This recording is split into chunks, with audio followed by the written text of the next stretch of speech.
New Polaroid black and white chemistry, let's get it. Despite my channel's strategic ambiguity on whether or not I am so back to shooting Polaroid, I did pick up and shoot 3 packs of the new stuff. I can't lie, I was really impressed with the new black and white formula at Polacon. That is insane. He's back. Don't spread fake news.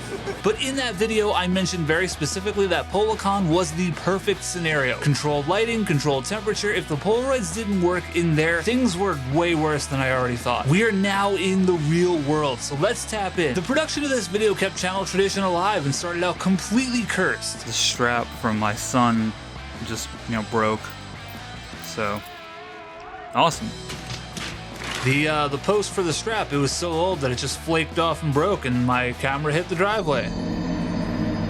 The plan for the first shoot was to go to Long Island City with my Sun 600 and shoot with my friend Kristen. Of course, you wouldn't really know that I was shooting with my friend Kristen. Because of the drop, my son's flash left the chat. Yippee. On this first pack, half of the shots were fucked. The first 2 were busted frames that just got stuck together when I loaded the film. Then I blew 2 shots trying to get the flash to work on Kristen. Very cool. I did get 2 reasonably cool shots of the New York City skyline, and I can confirm that the black sun issue that's present on Instax's monochrome film is not an issue here. I finished up the first pack with a friend and, of course, a gas station. Had to shoot at least 1 gas station for this video. Overall, was I happy with the first pack?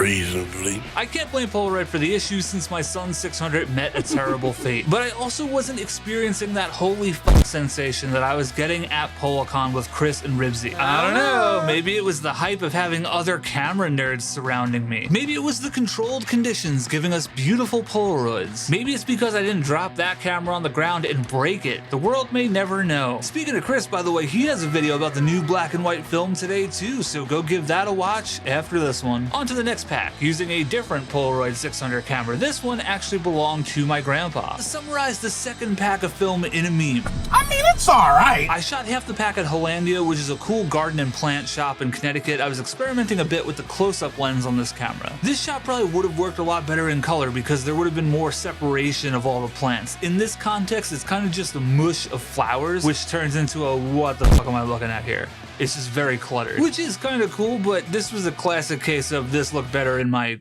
head. I was obsessed with this windmill, so much so that I shot it twice, just to get the logo in there. I did get this weird dark band in the second shot though. This did not happen on any other frame, so I'm really not sure what that was about. It might have been the camera, I don't know. After that, I shot the other half of the pack randomly around the area. Disgusting creature on my window. Ew, God. Alright, this is an alarming update. The fucking creature bug is gone. Where did he go? Is he on me? I'm freaking out! The flash shot at grounds came out a little oddly. It's almost like the shutter speed was just a little too slow. But then I got the daisy shot, and this might be one of my favorites from the shoot in general. I love the contrast, the shadows are deep, the lighting worked out so well. I was also into how this church shot came out, but alas, I didn't really account for parallax, so it's not perfectly centered. It's a little off, which bothers me endlessly. For the last pack, I loaded up my Polaroid Now Plus and met up with a couple of friends to shoot some portraits. For the majority of this pack, I used the red filter, hoping for greater contrast. I have a video explaining what all the Polaroid Now Plus filters do with sample photos, so go check that one out after this video. This pack was very similar to my overall experience with the Polaroid Now Plus. Extremely hit or miss. Much like me after drinking a 6-pack of Superboc, the Now Plus just constantly makes questionable decisions. It just deadass does not know how to meter. Even setting it to underexposed netted blown out results, which is a shame because I like these photos, but they're nuclear. I did try to use the portrait mode setting without a tripod, which was not a particularly fun task and resulted in, you guessed it, an out of focus Polaroid. Yay! After the first few duds, I decided to take my friend Ribsy's advice. He uses a meter with his eye too, so I started metering manually and dialing the Now Plus settings in manual mode in the app. And things definitely got better after that. I am so satisfied with the contrast in these photos. The shadows are so deep and these photos just really feel like they have a ton of texture to them. This is how I was feeling at Polacon, and it's really exciting and refreshing to feel that way out in the field shooting Polaroids. seconds. The problem is I really just don't love the workflow of using the phone and taking a photo from there, especially when you're handheld. It feels so clunky and counterintuitive. But don't worry, the Now Plus review will finally be done in a few weeks, and I'll save my thoughts for that video. These last 4 shots are definitely my favorites from all 3 packs. I'm so glad that it's at this point in the video we finally start cooking. But as I always say, it's better to start cooking late than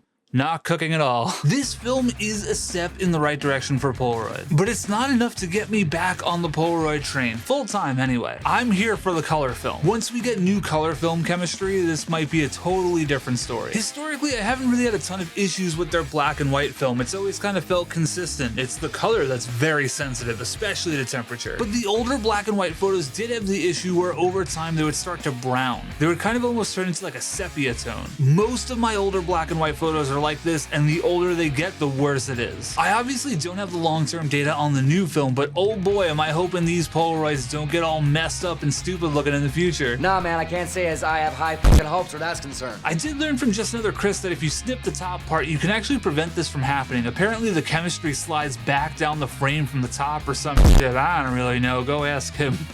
Also, I'm not sure why that wouldn't happen to the color film too, but I don't know. Polaroids are just full of mysteries. Alright then, keep your secrets. Jokes aside, I do think you should try out the new black and white chemistry. Some of the results are absolutely stunning. And if you're gonna use a Now Plus like me, just make sure you manually meter, because that shit is just not trustworthy. If you do shoot any of the new black and white film, make sure to tag me on the Instagram or join the Discord. I'll catch you in the next one. And remember, go watch Just Another Chris's video after this one. Alright, bye. Like and subscribe.